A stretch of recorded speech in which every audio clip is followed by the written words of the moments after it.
Hello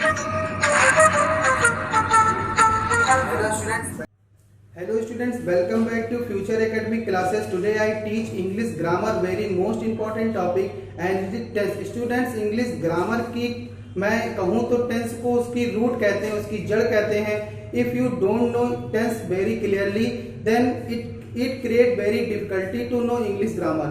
students English grammar को जानने के लिए अच्छे से और सीखने के लिए हमें जो सबसे ज़्यादा इम्पोर्टेंट टॉपिक है वो आपका टेंस है. स्टूडेंट्स आइए मैं आपको अब टेंस के बारे में कुछ चीज़ें डिटेल से बताता हूँ कि टेंस शब्द की उत्पत्ति कहाँ से हुई है, इसे कहाँ से लिया गया है, ये कितने प्रकार के होते हैं. आज स्टूडेंट टेंस के इस पार्ट 1 में मैं आपको यही सब बातों की जानकारी दूंगा और मैं ये आपसे रिक्वेस्ट करता हूं कि आप मेरी इस वीडियो को पूरा देखिए, तभी आपको टेंस के बारे में पूरी नॉलेज हो पाएगी. टेंस स्टूडेंट टेंस शब्द को हिंदी में काल कहते हैं और इस शब्द को हमने जहां से लिया है वो लैटिन वर्ड के टेम्पस शब्द से लिया है.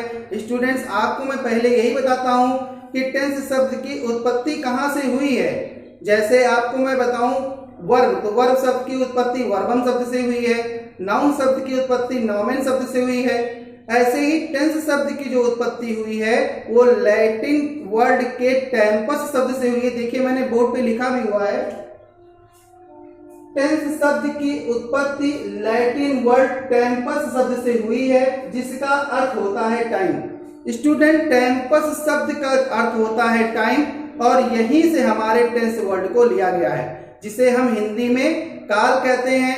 अर्थात देखिए इसकी मैंने परिभाषा भी लिखी हुई है कि क्रिया की वो अवस्था. स्टूडेंट्स अब आपको यहाँ जानना जरूरी कि क्रिया क्या होती है. जब तक आप सेंटेंस में क्रिया या अर्थात वर्ब को नहीं आइडेंटिफाई कर पाएंगे तब तक आप ये नहीं जान पाएंगे कि हम एक सेंटेंस किस प्रकार के टेंस में जा रहा है. तो स्टूडेंट्स मैं थोड़ी देर के लिए पहले आपको वर्ब के बारे में समझाता हूं कि क्रिया क्या होती है.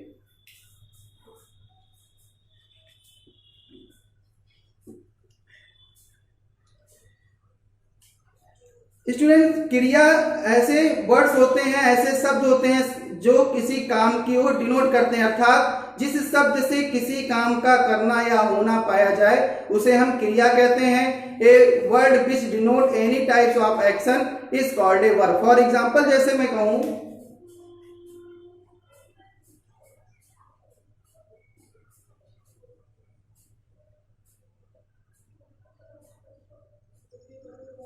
एक एग्जांपल से समझिएगा. तो एक पहले आप क्रिया जानिए क्रिया क्या होता है, तब मैं आपको उसके बाद से टेंस की टॉपिक बताता हूं. जैसे मैंने कहा मोहन स्कूल जाता है, तो अर्थात इसमें जाना जिस शब्द के अर्थ में ना आता हो वो आपकी क्रिया की ओर डिनोट करता है. तो जाना एक काम है तो इसीलिए हम इसे क्या कहेंगे, क्रिया कहेंगे. इसी तरह मैं आपको जो भी वर्ड्स की टॉपिक पढ़ती रहेगी मैं बीच बीच में आपको टेंस में समझाता रहूंगा.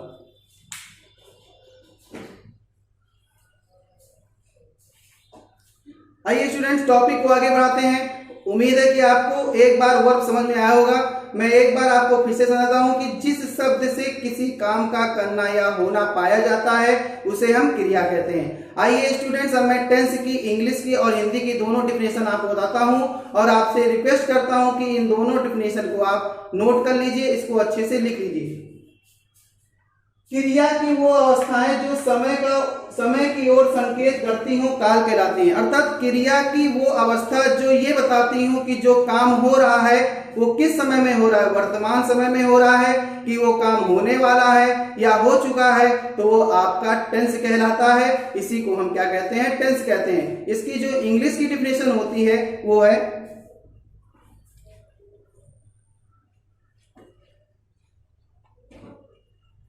A tense is a form of verb which denote a time. A tense is a form of verb which denote a time. जो समय की ओर संकेत करते हैं उसे हम टेंस कहते हैं. आप एक बार इसको फिर से रिपीट करते हैं कि टेंस शब्द कहां से लिया गया है, इसकी क्या परिभाषा होती है Hindi to English both. Tense शब्द की उत्पत्ति लैटिन वर्ड टेम्पस शब्द से हुई है, जिसका अर्थ होता है टाइम। स्टूडेंट, टेम्पस शब्द का वहां पे अर्थ होता है टाइम। इसे हम हिंदी में काल कहते हैं, मतलब टेंस शब्द को हम हिंदी में क्या कहते हैं? काल कहते हैं। और इसकी जो परिभाषा होती है वो होती क्रिया की वो अवस्था जो समय का बोध कराती हो, वो आपकी टेंस कहलाती है। स्टूडेंट, इसकी जो इंग्लिश में डिफिनेशन होती है वो होती है a tense is a form of verb which denote a time. A tense is a form of verb which denote a time. आप दोनों डिफिनेशन को पहले नोट कर लीजिए, फिर मैं आपको आगे एक छोटे से चार्ट से समझाता हूं कि इंग्लिश ग्रामर में टेंस कितने प्रकार की होती हैं और कैसे हम उसको आइडेंटिफाई करते हैं।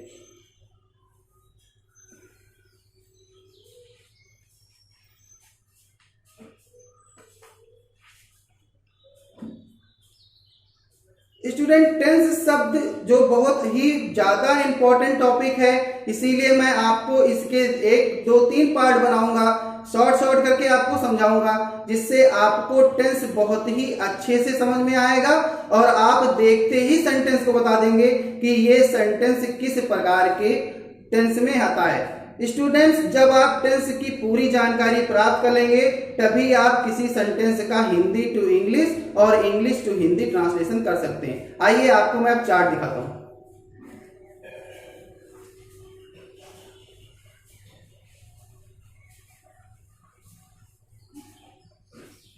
स्टूडेंट, ऐसे अगर जो ओरली आपको मैं समझाऊं तो टेंस को 3 भागों में बांटा गया है। 3 उसके प्रकार होते हैं, एक प्रेजेंट टेंस, दूसरा पास्ट टेंस, तीसरा फ्यूचर टेंस।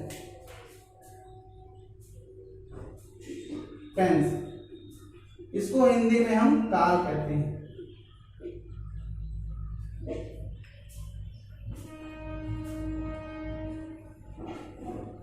इसको स्टूडेंट 3 भागों में बांटा गया है। पहला जो होता है वो होता है प्रेजेंट टेंस।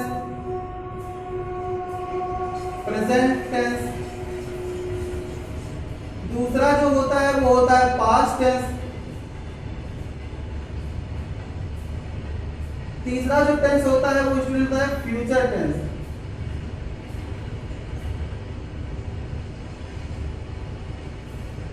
टेंस को 3 भागों में डिवाइड किया गया है। पहला होता है प्रेजेंट टेंस, दूसरा पास्ट टेंस, तीसरा फ्यूचर टेंस, और इसको हम हिंदी में कहते हैं वर्तमान काल,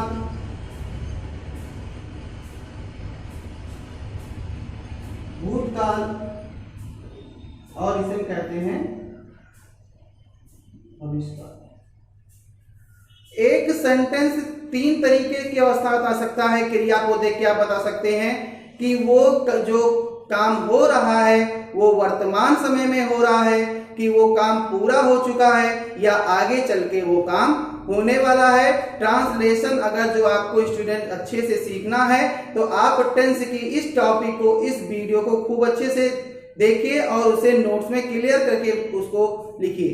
अब इसको स्टूडेंट प्रेजेंट टेंस को 4 भागों में बांटा गया है। जो पहला होता है प्रेजेंट इंडेफिनिट टेंस, दूसरा जो होता है वो होता है प्रेजेंट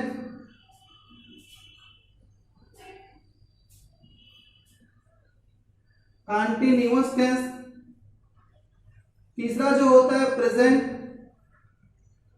परफेक्ट टेंस, और जो चौथा इसका प्रकार होता है वो होता है present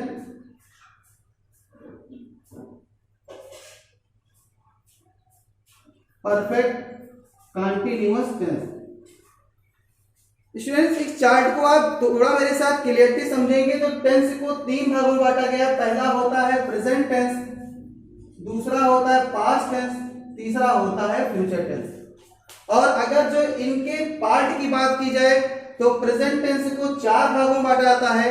present indefinite tense, present continuous tense, present perfect tense, present perfect continuous tense. मतलब जब आपको एक सेंटेंस दिया जाएगा तो आपसे यही पूछा जाएगा कि जो सेंटेंस दिया हुआ है इसको आप आइडेंटिफाई करके ये बताइए कि ये सेंटेंस किस प्रकार के किस टेंस में जाता है।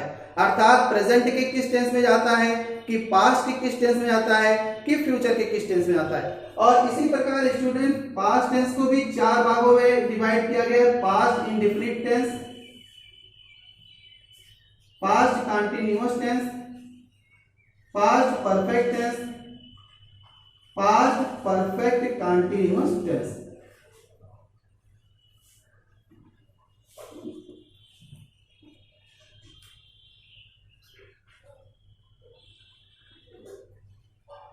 स्टूडेंट जैसे आप देखिए दोनों में अंतर क्या होता है, यहाँ प्रेजेंट होता है, यहाँ पास्ट होता है, चारों के सेम प्रकार होते हैं। ऐसे फ्यूचर में भी होता है, और फ्यूचर में ये होता है future indefinite tense, future continuous tense, future perfect tense, future perfect continuous tense. Students ये जो मैंने आपके सामने टोटली चार्ट पूरा बनाया हुआ है, ये मैं पूरा आपको हर टॉपिक के इस टेंस के 3 पार्ट के टॉपिक में, पार्ट 1, पार्ट 2, पार्ट 3 की टॉपिक में मैं आपको अच्छे से समझा दूंगा। तभी आप सेंटेंस को आइडेंटिफाई कर पाएंगे कि उसे हम किस प्रकार के टेंस में वो सेंटेंस दिया हुआ है। और अगर जो वो चेंज करने के लिए आपसे कहेगा कि हिंदी से दिए हुए सेंटेंस को इंग्लिश में चेंज करिए, तो मैं आपको बहुत अच्छे से उसके रूल भी समझाऊंगा। मतलब सब कुछ मैं आपको इस टॉपिक में बहुत ही क्लियर समझा दूंगा, जिससे आगे चल के आपको कोई भी प्रॉब्लम नहीं आएगी। आइए स्टूडेंट्स इस चार्ट को एक बार मेरे साथ फिर से रिपीट करते हैं। टेंस को हिंदी में काल कहते हैं। इसे 3 भागों में बांटा गया है, present tense, past tense, future tense, वर्तमान काल, भूतकाल, भविष्य काल। और एक के 4 प्रकार होते हैं। कौन कौन से? Present indefinite tense, present continuous tense, present perfect tense, present perfect continuous tense. Past indefinite tense, past continuous tense, past perfect tense और पास्ट परफेक्ट कंटीन्यूअस टेंस। इसी प्रकार से फ्यूचर चार्ट को जो मैंने बनाया है उसको आप एक बार रिपीट कर लीजिएगा। आइए मैं इसको थोड़ा सा आपके सामने मिटा देता हूँ। और स्टूडेंट जो कहते हैं टेंस बहुत डिफिकल्ट टॉपिक है, बहुत कठिन है, मैं नहीं जान पाता हूँ कि टेंस कैसे होगा, किस कैटेगरी में किस टेंस में आता है। तो स्टूडेंट जो मैं इसकी नेक्स्ट वीडियो बनाऊंगा पार्ट 2 की वीडियो में, उसमें मैं आपके सामने एक ऐसे चार्ट को पूरा बना दूंगा जिसमें प्रेजेंट, पास्ट, फ्यूचर तीनों टेंस के हर रूल लिखे होंगे, उसकी पहचान लिखी होगी, कहाँ आप सिंगुलर का सब्जेक्ट लगाएंगे और कहाँ आप प्लूरल सब्जेक्ट के साथ किस प्रकार की क्रिया का प्रयोग करेंगे। ऐसे स्टूडेंट अच्छा आपको एक शब्द इस काल शब्द से थोड़ा सा आपको कुछ याद होगा, इसका प्रयोग किसी मूवी में किया गया है, आप भी जानते होंगे, मुझे कमेंट करके बताइएगा। स्टूडेंट्स आप जब भी स्टडी करिए तो फ्रेश माइंड से करा करिए।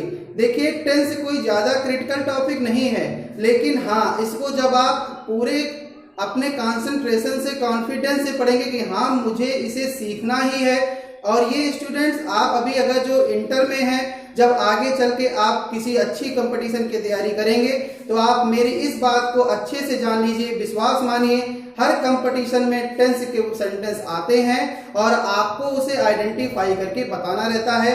फॉर एग्जांपल जैसे मैं आपको एक छोटे से एग्जांपल समझाता हूँ, वैसे मैंने आपको अभी इस चैप्टर में ज्यादा नॉलेज नहीं दी हुई है, बस मैं आपको एक एग्जांपल से बताता हूँ कि टेंस का इतना महत्व क्यों होता है। क्यों सब लोग कहते हैं कि टेंस पढ़ लीजिए, टेंस पढ़ लीजिए। स्टूडेंट्स अगर जो आपको टेंस के महत्व को सीखना हो तो आप सिर्फ 2 मिनट मुझे दीजिए, मैं आपको समझाऊंगा कि टेंस आखिर इतना इंपॉर्टेंट क्यों होता है। अगर जो स्टूडेंट्स आप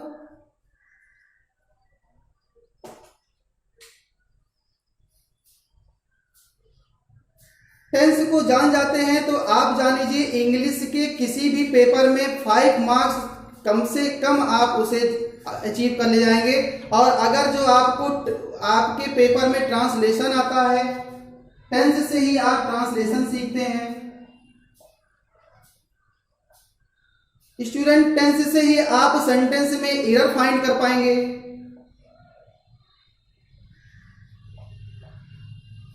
और एक अच्छे स्पीकिंग सीखने के लिए इंग्लिश कोर्स में भी आपको ये टेंस पढ़ाया जाएगा। अगर जो आप मेरे इसी तरह मेरे चैनल से जुड़े रह गए और मैं उम्मीद करता हूं, आई होप कि आप मेरी सभी वीडियोस को देखते हैं। तो स्टूडेंट्स, तो मैं आपको ये विश्वास दिलाता हूं कि मैं टेंस के जो चार्ट को बनाऊंगा उससे आप फिर कभी दोबारा टेंस को भूल ही नहीं पाएंगे। फॉर एग्जाम्पल, जैसे मैं आपको एक सेंटेंस देता हूं और मैं आपको समझाता हूं कि ये पेपर में कैसे आते हैं।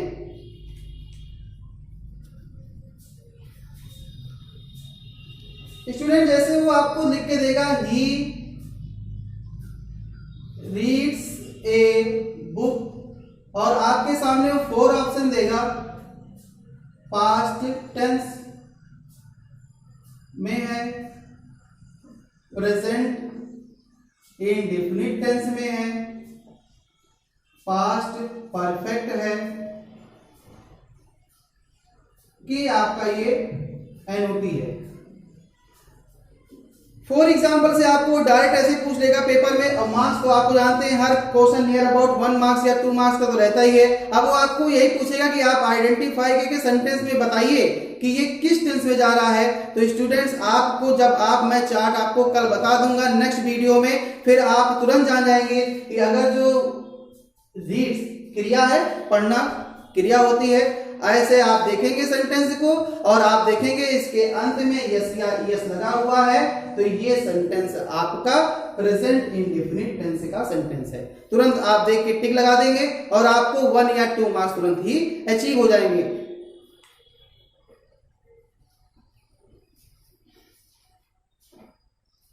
स्टूडेंट्स, अब मैं आज के इस टॉपिक को यहीं पर रेस्ट देता हूं, क्योंकि मैं अगर जो आपको आगे पढ़ाऊंगा तो वो लेंथी वीडियो हो जाएगा और फिर आपको ज्यादा क्लियरिटी नहीं समझ में आएगी। इसीलिए मैं टेंस की इस टॉपिक को, आज के पार्ट 1 की टॉपिक को स्टॉप करता हूं, और जब मैं पार्ट 2 आपको वीडियो जो डालूंगा उसमें मैं आपको पूरा चार्ट बोर्ड पे पहले से बना हुआ होगा, सिर्फ मैं आपको समझा दूंगा और फिर मैं आपको उसको लिखने का भी समय दूंगा और मैं उसको आपको अच्छे समझाऊंगा। इसी तरह मैं आज इस वीडियो को स्टॉप करता हूं। और स्टूडेंट्स, मुझे ये अच्छा लगता है जो आप कमेंट में मुझे अपनी बातें शेयर करते हैं। अगर जो आपको आगे भी कोई प्रॉब्लम होती है तो प्लीज आपसे रिक्वेस्ट है कि कमेंट करिए, शेयर करिए, लाइक